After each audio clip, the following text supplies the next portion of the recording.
Okay, Unit 5. So starting a new unit here, we're going to go day 1A.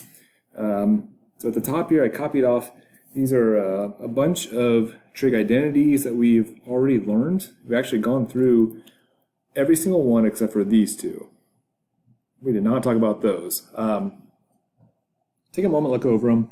Reciprocal identities, which just, cosecant we know is the reciprocal of 1 over sine, secant's 1 over cosine, and so on. You know all those. We talked about this for initially maybe day 2. I have to look that up for sure of Unit 4. But these are called Pythagorean identities because they resemble a squared plus b squared equals c squared kind of idea. So just get used to those. And anytime you have squared somewhere in your problem, you're probably going to use one of these guys. The cofunction identities, this came from the idea of if you have a right triangle and one of them is theta, and then the other angle, we'll just say the different angle, I think it's alpha. These two, if you add them up, you get 90, because that's 90 degrees there. So they're complementary of each other, and the sine of this angle would be the cosine of that angle, and vice versa. Sine of this would be the cosine of that. So the sine of, think of this as alpha, which is 90 minus theta, will be the same as cosine of theta, because the sine of one equals the cosine of the other. It goes on down the list. So sine and cosine, tangent and cotangent in the same way, and then secant and cosecant in the same way. So there's a cofunction because they come in the same, they go together in the same triangle. And the odd-even identities has to do with if you negate the x, the angle. It's like, for instance, this one here, sine. Sine has to do with the y-coordinate. So if I was over here, this would be this many units. So sine x, it'd be that tall. Now if I took the negative of that, so instead of opening up this way, I'd have to open up down. It'd be this way. It's going to be down that same distance. So this is going to be a negative sine x. Whatever that ratio is, it'd be down. It'd be negative because it's in the negative direction. So a negative on the inside means a negative on the outside. Cosine wouldn't change though, because on this one, doing the same angle, cosine is how far to the right I went. So this is, can't write it here, right? So I'll just put a C for cosine. For cosine x, I go to the right this much. For cosine negative x, I go to the right this much. I do the same amount to the right. So I put a negative x in there would not change cosine. So maybe if you remember doing those, that's where those come from. But they are provided for you here if you need help remembering what's what. The big thing here, it's kind of like proofs in geometry, not quite the same. It sure resembles it though, but you're trying to simplify it. It's not like I can just say always multiply by 2 and always divide by 2/3 pi or something like that. I can't just tell you what to do every time. It literally is looking at the problem and using your experience with these on how to solve them. Okay, so I can show you 8 examples right here. There's going to be some problems in the homework that are not on the notes. Don't get mad and say, you never showed me how to do this. You got to do problem solving. You got to use the ideas we use here and apply them there. I can't show you all of them. There are infinitely many trig expressions that we can make up that you could use these trig identities to solve. So I could not possibly go through all of those. Just kind of look at the idea of what we're doing and use that to solve all of them that you see on the homework, in the test and the quizzes eventually. So first off, my goal is to have a single trig function or a single number when I'm done simplifying here. And sometimes, like, you're going to get started and you hit a wall, it might be better to start over. So this is one of those things where you might get going on it and get stuck. You might get going on it and find the answer in the first try. Okay.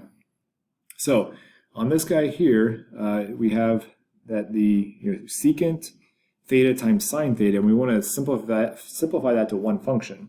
Well, secant, we know is looking at reciprocal functions, is the same thing as 1 over cosine. So 1 over cosine theta, and then if I multiply that by sine theta, well, that would be sine over cosine. And we know that sine over cosine up here equals tangent. So if you gave me an angle, you plugged it in for secant and sine and multiplied them together, you'll get the same answer as if you plug it in for tangent. So why is this easier? Well, if you're simplifying something, there's some sort of, there's a problem where you're measuring the angle of a piston or something that's moving, a train, a car, the steering wheel of a vehicle, something like that, and you figure out that this would tell you a certain piece of information, you can simplify it to that because you're going to be plugging lots of numbers into this. And you get an answer. It will be a lot easier to take the tangent of theta than it would be to take the secant theta, sine theta, and multiply them together. It's going to be a lot quicker. Okay, this one here, it'd be great, if I could, first off, take that out front. Or I should look to, if I put a negative, that means take a negative out front. So this would be cosine theta times negative tangent theta. And then tangent is the same thing as sine over cosine. So this would be cosine theta times, and then parentheses, negative sine over cosine. And the cosines would cancel out. So then I'd have negative sine theta, which it seems weird, but this negative, it's actually considered more simplified if it's on the inside. So that'd be sine negative theta. Only because when it's negative on the outside, it's the same thing as negative on the inside. If this was cosine, we would stop. Or if you have cosine negative infinity, I could just write down cosine infinity because that's the same thing. So this would simplify to that. So it'd be faster to use this. Tangent squared, this should be a minus. I know when I printed, I typed in the wrong thing. That should be a minus in there. So tangent squared theta minus secant squared theta. Look at your identities up here. And I have something right there that has them related together. And we could definitely, yeah, we'll just do that. So I see a secant squared, I'm going to plug in 1 plus tangent squared in its place. So I have tangent squared theta, that's just from the problem, minus, and then parentheses, 1 plus tangent squared theta. Now if I'm subtracting both of these, that means it's going to be minus 1 minus tangent, so I can just make both of those minuses. So tangent squared minus tangent squared is gone, and that's just negative 1. So my answer would be negative 1. So if you had this, instead of plugging in for thetas on both of those and finding the tangent, finding the secant, squaring them at, and then subtracting, I can just put negative 1. It's always going to equal negative 1. This one over here, and you may look at this. There is a shortcut to this. I'm going to do it the long way first just so you see it, but I'm going to use this guy up here. So 1 is the same thing as cosine squared plus sine squared. So I'm going to have cosine squared theta plus sine squared theta minus cosine squared theta. Well, these cancel out, and I'm just left with sine squared theta. That'd be my answer. So you might notice this if I look up here. If I were to subtract the cosine over, it'd be 1 minus cosine squared equals sine squared. You could actually just replace that with sine squared. You just replace that down there. This one here, we're going to multiply this out like a binomial. Notice these are, remember what we call conjugates. The only difference is the sign between is 1 plus is 1 minus. So when I go to FOIL this out, a lot of stuff's going to cancel. So secant times secant is secant squared. Outer plus inner, they're going to wipe each other out because they're opposites. But then minus 1. And then if we look up above, secant squared is the same thing as 1 plus tangent squared. So I'm going to take this out and put 1 plus tangent squared minus 1. Well, 1 minus 1 is gone, so that'd just be tangent squared theta. You may also notice here, if I were to subtract the 1 over for secant squared minus 1, that equals tangent squared, you could just replace that. If you see that. So if you see secant squared minus 1, you can just replace it with tangent squared, because we just showed you it does work. Here, FOIL it out again. So again, first is 1. Outer plus inner wipe each other out, because one's positive cosine, one's negative cosine, then minus cosine squared theta. We said that if you see this, so up above here, if I have 1, let me get this in the picture of 1, and I subtract cosine over, I'm left with just sine squared. So shortcut here, I'll just say sine squared. So we use the trig identity there to show that. This guy here, I've got a negative on the inside. So that means with sine, you pull it out front. So negative sine theta cosine theta over, remember 1 minus cosine squared is the same thing as sine squared. And now I've got a sine squared on the bottom and a sine on top. Well, one of these will cancel out one of those. So I got negative cosine theta over sine theta. What does that equal? Look above, that equals cotangent. So it'd be a negative cotangent theta. Make sure I get my negative in there. This guy here, I'm multiplying those together. We'll look at your cotangent up there. Cotangent of pi over 2 minus 180 is going to be tangent theta times cosine theta. If I want to do some canceling, well, tangent is the same thing as sine over cosine. I'll take that times the cosine on the other side, which is over 1.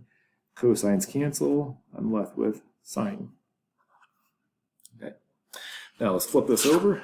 Again, a lot of this stuff is just, you're going to get experience looking at this, and then suddenly you're like, I've seen this before, and this is how I handled it last time, this is how I attacked that one last time, and that's how I'm going to do it again.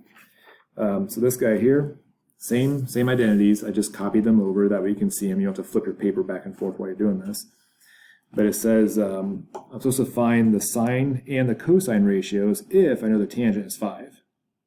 Well, at some point I know tangent is sine over cosine, but there's a lot of things I could divide to get 5, so that doesn't really help me. And cosine has to be positive. Okay, so if cosine is positive and tangent is positive, that means sine has to also be positive. So that kind of tells me everything's positive here. It says use one of the Pythagorean identities first to kind of get the ball rolling. Okay. Well, I've got tangent here, so I'm going to use the Pythagorean identity that has tangent in it. Okay, so I'm going to say 1 plus tangent squared theta equals secant squared theta. Well, if tangent is 5, that means 1 plus 5 squared equals secant squared theta.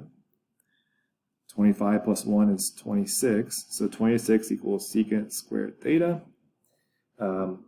I could do this. I'm not trying to find secant, I'm trying to find cosine or sine. Well, like secant is the reciprocal of cosine, so if I flip this over, 1 over 26 would equal cosine squared.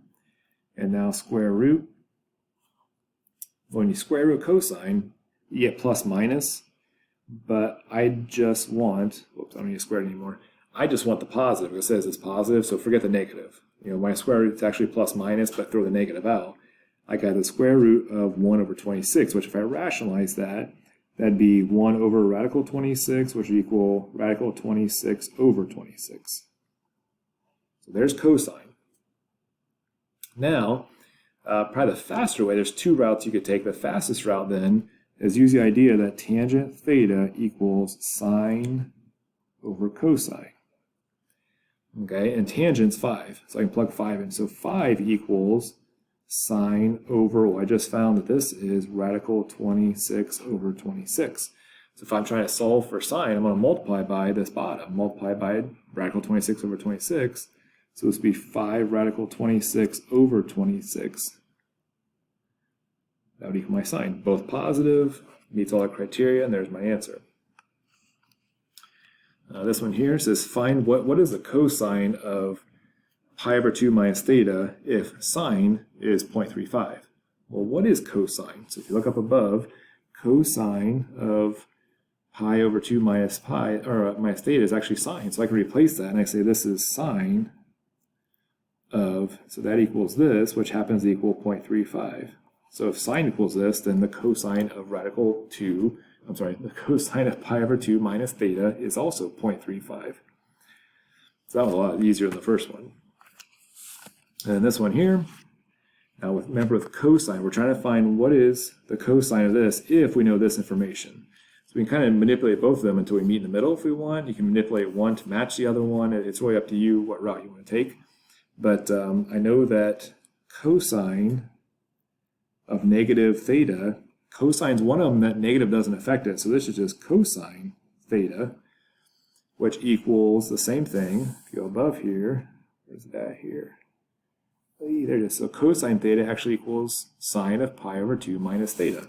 So that'd be the same thing as sine of pi over 2 minus theta, which is 0.8. So this equals 0.8. I'm sorry, I got off the screen there. So this equals 0.8.